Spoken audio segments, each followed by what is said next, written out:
శ్రీ ఐఎన్ dental hospital Nizamabad కంటిలో నల్లగుడ్డకి వచ్చే ప్రతి సమస్యకు చికిత్సను అందించే జిల్లాలోని ఏకైక హాస్పిటల్.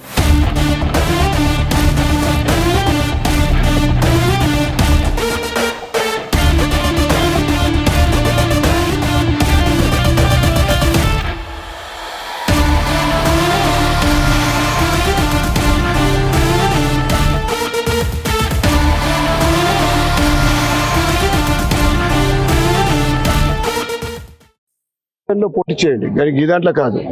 ఎలక్షన్లో పోటీ చేద్దాం, కలిసికట్టుగా అభివృద్ధి చేద్దాం. అన్ని పార్టీలు కలిసి అభివృద్ధి చేస్తేనే అభివృద్ధి అవుతుంది. ఇక ఎక్కడికి పోతే అక్కడ ప్రజల ఆశీస్సులు లభిస్తూ ఉన్నాయి. గతంలోనే ఒక 2-3 కార్పొరేషన్ సీట్లు గెలిస్తే అయిపోయేది, గెలిచేది. ఈసారి తప్పకుండా ఇందూరు మున్సిపల్ మీద భారతీయ జనతా పార్టీ జెండా ఎగరడం ఖాయం.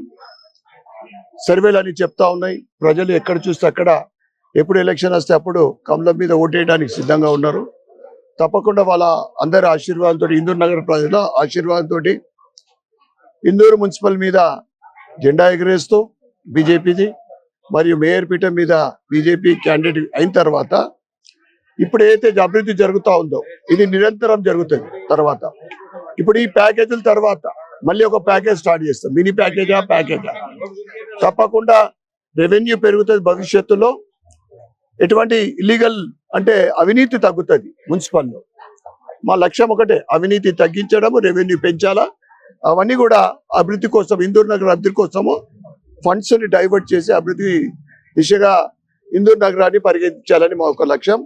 దానికి మా అరవింద్ ధర్మపురి గారి ఎంపీ గారి సహకారము మరియు ప్రజల ఆశీస్సులతోటి తప్పకుండా Bharatiya Janata party municipal corporation అభ్యర్థుల ఆశీర్వాదం ఉండాలని కోరుకుంటూ మరి ఒక్కసారి ఈరోజు 10వ డివిజన్లో భూమి పూజలో పాల్గొన్న అందరికీ సోదరులకు, యువకులకు, చిన్నారులకు శుభాకాంక్షలు, శుభాభినందనలు. భారత్ మాతాకి జై.